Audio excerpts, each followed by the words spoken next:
Welcome everybody. We'd like to welcome you to the very first video from the American Meishan Breeders Association. The American Meishan Breeders Association was established in 2016 to help promote and preserve Meishan pig genetics in the United States.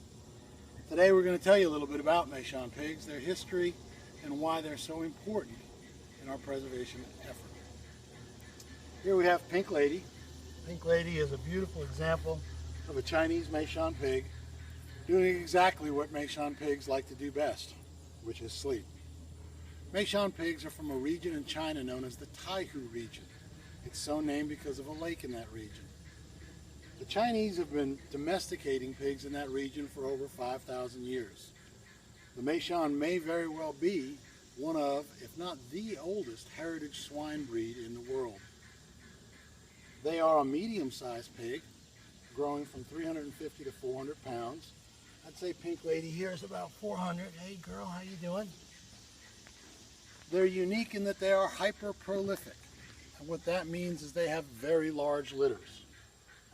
This young lady, her last litter was 20. A typical Meishan litter can be from 12 to 16 piglets by the third parity or the third time that they farrow or have babies. Meishans first came to the United States in 1989. In the late 70s, early 80s, the American pork industry was in a quandary. Pork prices were falling, efficiencies in growing were not that great, and so they were looking for ways to improve the efficiency of pork production, and one of those was to make the litters larger. So after 10 years of negotiation, the United States agreed with China to bring in 99 Meishan pigs. They also brought in 2 other breeds, a smaller amount, that were also hyper-productive to look at, but the major thrust of the study was the Meishan pig. Those 99 pigs were divided equally, both in number and by genetics. In other words, if there were 3 piglets from a litter, they were split into 3 groups. And those 3 groups were sent to the University of Illinois, Iowa State University, hey girl, and the USDA Meat Animal Research Center in Clay, Nebraska. For 25 years, the Meishan was studied, and it proved to be everything that people said it was. 1, they're extremely docile. See my girl here. 2, they're extremely sedentary, and 3, they have extremely large litters. One Meishan at the U.S. Mark facility had a litter of 28. They're also better mothers, with a higher weaning to farrowing ratio than domestic pigs, and their piglets are rather unique in that they come out with a more developed digestive system, which very often can mean that they do not have the same issues with certain diseases as some domestic pigs. They're a great grazing pig.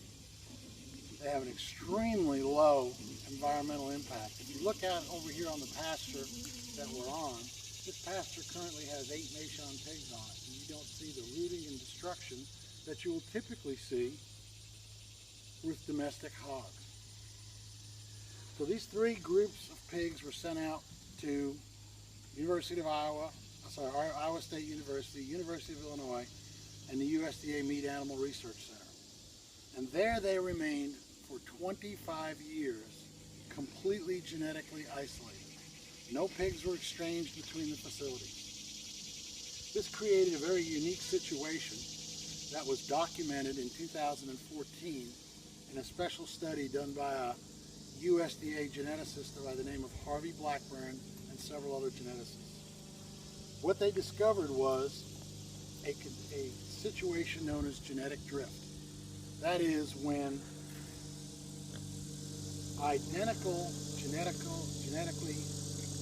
genetically identical pigs were kept in 3 different places, isolated for 25 years. They actually drifted from each other.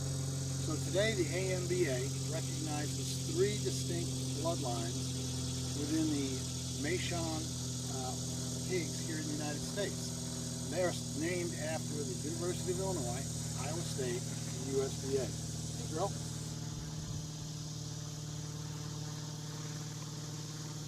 And there are differences, not only genetic but visual, in those 3 bloodlines, and we'll go into that in a later video. Today, the effort to preserve this pig has become dedicated to identifying and establishing a good breeding database where we can keep track of the genetic diversity that is available and to make sure that breeders can, hey girl, can make intelligent decisions on how they breed their Meisans. They're a fantastic pig, and from a standpoint of taste and as a livestock animal, they have incredibly delicious meat. It is highly marbled, it is red, the grain of the meat is much finer than domestic pork. The Chinese have a real, pork is the #1 meat consumed in China, and they have very demanding standards when it comes to tenderness and taste. And the Meishan today offers a level of taste and tenderness that's not available in commercial pork. This is not your dad's new white meat. Meishans today are becoming more popular all the time because they're easy for people to raise. They're great pasture citizens. They don't knock me over when I come out with a bucket of feed. They're not aggressive to my other animals. They can be jointly pastured with a number of different breeds. And like I said, they're extremely sedentary. This girl's only 3 years old. She sleeps most of the day. We're here in Tennessee at God's Blessing Farm, which is a farm that I'm co-proprietor of. And we've got Meishans throughout the property in different stages and from all 3 bloodlines. We hope you enjoyed today's presentation. We look forward to giving you more information on the Meishan pig, and we invite you to visit our website. The American Meishan Breeders Association website is www.meishanbreeders.com. Have a great day and eat more bacon.